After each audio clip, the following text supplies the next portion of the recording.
Taste the Daily. Chennai நொளம்பூரில் உள்ள வட்டாட்சியர் அலுவலகத்தில் பொதுமக்களுடன் மணியடித்து கொண்டு வந்து அதிமுக மாமன்ற உறுப்பினர் நூதன முறையில் மனு அளித்தார். நெற்குன்றம் பகுதியில் கிராமநத்தம் நிலத்திற்காக வழங்கப்பட்ட பட்டா ஏராளமானோருக்கு விடுபட்டு போயிருக்கிறது.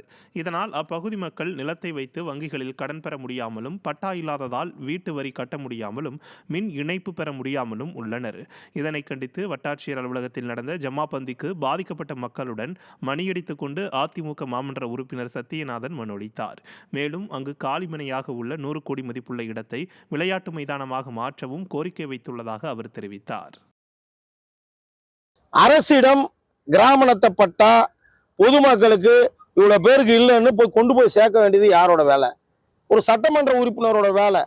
அவர் தான் இந்த மாதிரி இந்த பகுதியிலாம் மதுரவாயல் சட்டமன்ற தொகுதியில் இவ்வளோ பேருக்கு பட்டாலாம் விடுபட்டு போயிருக்குது. தமிழக அரசு கிட்ட வருவாய்த்துறையில் இருக்கக்கூடிய அமைச்சர்கிட்ட கொண்டு போய் சேர்த்து இதெல்லாம் செஞ்சு கொடுக்கணும்.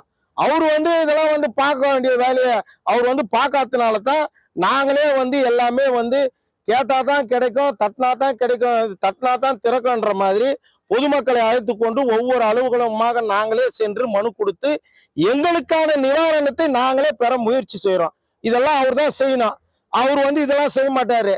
மக்களுக்கு எதனா ஒரு திட்டம் வருதுன்னு சொன்னா அந்த திட்டத்துக்கு எப்படி முட்டுக்கட்ட போடலான்றத தான் இந்த மதுரை சட்டமன்ற தொகுதியில் இருக்கக்கூடிய சட்டமன்ற உறுப்பினர் பார்ப்பாருங்க.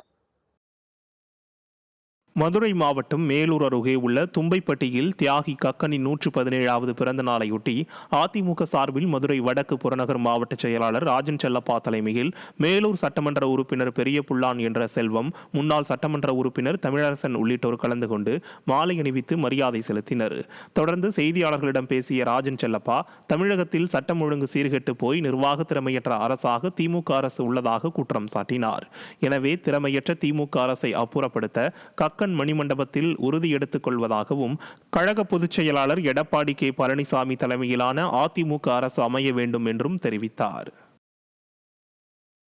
மொத்தத்தில் தமிழகத்தில் சட்டம் ஒழுங்கு சீர்கெட்டு போய் கிடக்கிறது. நிர்வாக திறமையற்ற அரசு திமுக அரசு. இந்த திறமையற்ற திமுக அரசை அப்புறப்படுத்த வேண்டும் என்ற நல் முயற்சியிலே இன்றைக்கு தியாகசீலர் கக்கனுடைய மணிமண்டபத்தில் நாங்கள் எல்லாம் உறுதி எடுத்துக்கொள்கிறோம். மக்களுக்கு நல்வாழ்வு கிடைக்க வேண்டும், சுதந்திரம் கிடைக்க வேண்டும், சட்டம் ஒழுங்கை சீர்படுத்துகிற நல்ல அரசு, அருமையான எடப்பாடி அரசு வர வேண்டும் என்ற வேண்டுகோளைத்தான் இந்த நல்ல நாளிலே நாங்கள் நினைக்கிறோம்.